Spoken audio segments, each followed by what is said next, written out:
ভারত সফরে ভারতের বিপক্ষে মাঠে নেমে পাত্তাই পায়নি টাইগাররা। এরপর থেকেই আলোচনা, যদিও এমন আলোচনা সমালোচনা হয় দফায় দফায়, তবে উন্নতিটুকু শুধু সাফাই গাওয়ায়। কেন বললাম এই কথা, তার আগে নাজমুল হোসেন শান্তর একটা প্রেস কোট শুনে আসি।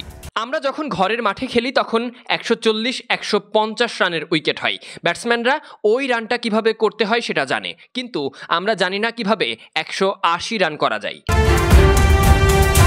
নাজমুল হোসেন শান্তর কথায় অন্তত এতটুকু স্পষ্ট, ওয়ার্ল্ড ক্রিকেট যখন 180, 200, 220 রানের লক্ষ্যে ছুটছে তখন বাংলাদেশ ব্যর্থতা নয়, সামর্থ্যেরই অভাব দেখছে। একজন অধিনায়ক হিসেবে শান্ত বোধহয় খুব আক্ষেপের সুরেই বলেছিলেন, পরিসংখ্যান তো তার পক্ষেই সাফাই গাইছে আর তাদের পিছিয়ে পড়ার গল্প তুলে ধরছে। এই যেমন 2019 সালে মিরপুরে টি-20তে প্রথম ইনিংসে গড় স্কোর ছিল 168, যেটা 2021 সালে নেমে যায় 120-এর নিচে। 2023 সালে সেটা উঠে দাঁড়ায় 137 পর্যন্ত। তবে 2018 এবং 19 বাদ দিলে বাকি সবগুলো বছরই ছিল 160-এর নিচে, যা ওয়ার্ল্ড কাপ হোক কিংবা এই ভারতের বিপক্ষে আসন্ন টি-20 সিরিজে সেগুলোই তো ফুটে উঠছে। এখনো তো বাকি ম্যাচগুলো বাকিই আছে। আপডেটের দুনিয়ায় সবথেকে বড় পরিবর্তন যে ব্যাপারটা, সেটা গতির। এই প্রভাব ক্রিকেট থেকে শুরু করে সমস্ত ক্রীড়া ইভেন্টে। এক সময়ের আনলিমিটেড ক্রিকেট এখন লিমিটেড হয়েছে। মামুলি রানে দলকে বেঁধে ফেলার সুযোগ কমেছে। ব্যাটার কিংবা বোলারকে শারীরিক কসরতের সাথে মনস্তাত্ত্বিকভাবেও জিততে হচ্ছে। না পারলে আপনি পিছিয়ে সময়ের ব্যবধানে যাবেন হারিয়ে। বাংলাদেশও কি সেই পথেই হাঁটছে? রান তাড়া করতে কিংবা একক ব্যাটার হিসেবে, বোলার হিসেবে সবকিছুই যেন এখন হাই স্পিড বুলেট ট্রেনের মতো হয়ে গেছে। ক্রিকেট প্রতি দশকে দশকে বদলেছে।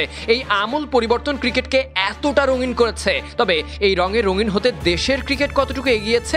শুনতে ছোট হলেও এটাই সব থেকে বড় প্রশ্ন।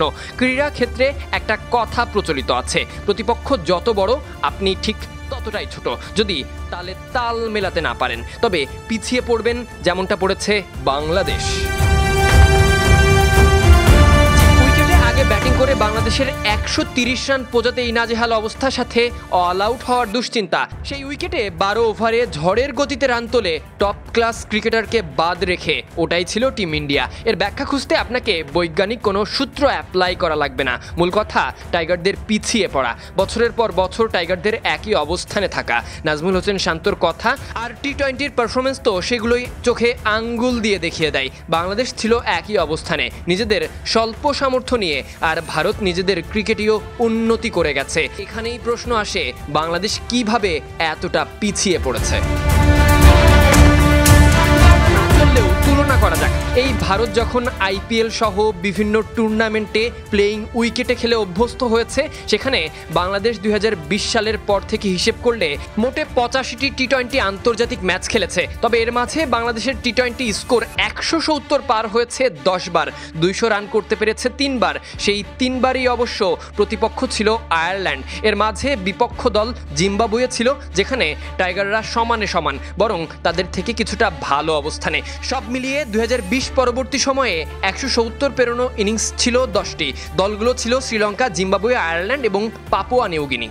পরিসংখ্যান আরও আছে। 2021 সালে বাংলাদেশ খেলেছে 27টি টি-20 ম্যাচ, তার মধ্যে টেস্ট খেলুড়ে দেশের বিপক্ষে 2 বার 170 পেরোতে পেরেছে। বাংলাদেশের পিছিয়ে পড়া এখানেই স্পষ্ট। এগোতে কি করা লাগবে?